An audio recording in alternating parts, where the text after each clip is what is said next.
Christmas പരീക്ഷ ചോദ്യപേപ്പർ ചോർത്തിയ സംഭവത്തിൽ വീണ്ടും അന്വേഷണ സംഘത്തിന് മുന്നിൽ ഹാജരാകാതെ MS സൊല്യൂഷനിലെ അധ്യാപകനായ ജിഷ്ണുവിനോടാണ് ഇന്ന് ഹാജരാകണമെന്ന് ക്രൈംബ്രാഞ്ച് ആവശ്യപ്പെട്ടിരുന്നത്. മറ്റൊരു അധ്യാപകനായ ഫഹദിനോട് നാളെ ഹാജരാകാൻ പറഞ്ഞിട്ടുണ്ടെങ്കിലും അയാളും എത്തില്ലെന്നാണ് ക്രൈംബ്രാഞ്ചിന്റെ വിലയിരുത്തൽ.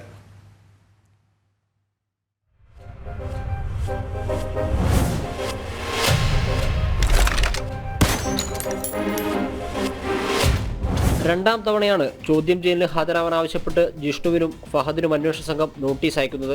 കഴിഞ്ഞ 25-ന് MS സൊല്യൂഷൻസ് ഉടമ ഷുഹൈബിനോടും അധ്യാപകരോടും ക്രൈംബ്രാഞ്ചിന് മുന്നിൽ ഹാജരാവണമെന്ന് പറഞ്ഞിരുന്നെങ്കിലും 3 പേരും ഹാജരായിരുന്നില്ല. ഇതോടെയാണ് വീണ്ടും നോട്ടീസ് അയച്ചത്. എന്നാൽ ഇരുവരുടെയും മൊബൈൽ ഫോൺ സ്വിച്ച് ഓഫ് ആണെന്ന് Kozhikode crime branch DYSP E Sunilkumar പറഞ്ഞു. അതിനാൽ ഇവർ ഹാജരാകുമോ എന്ന കാര്യത്തിൽ ഉറപ്പില്ല. ഷുഹൈബ് ഉൾപ്പെടെ 3 പേരും അന്വേഷണവുമായി സഹകരിക്കാത്ത സാഹചര്യത്തിൽ അന്വേഷണം വഴിമുട്ടി നിൽക്കുകയാണ്. അതിനാൽ ക്രൈംബ്രാഞ്ചിനെതിരെ വിമർശനവും ഉയരുന്നുണ്ട്. ഷുഹൈബിനെ പിടികൂടാനായി ലുക്കൌട്ട് സർക്കുലർ പുറപ്പെടുവിച്ചിരുന്നെങ്കിലും ഫലമുണ്ടായിട്ടില്ല. അതേസമയം ഷുഹൈബിന്റെ മുൻകൂർ ജാമ്യാപേക്ഷ കോഴിക്കോട് ജില്ലാ കോടതി നാളെ പരിഗണിക്കും. പ്രാഥമിക അന്വേഷണത്തിന്റെ അടിസ്ഥാനത്തിലാണ് MS സൊല്യൂഷനെതിരെ FIR ഇട്ടതും ഷുഹൈബിനെ പ്രതി ചേർത്തതും. വിശ്വാസവഞ്ചന ഉൾപ്പെടെ 7 വകുപ്പുകൾ ചുമത്തിയാണ് ക്രൈംബ്രാഞ്ച് FIR രജിസ്റ്റർ ചെയ്തിരിക്കുന്നത്. ജനം, കോഴിക്കോട്.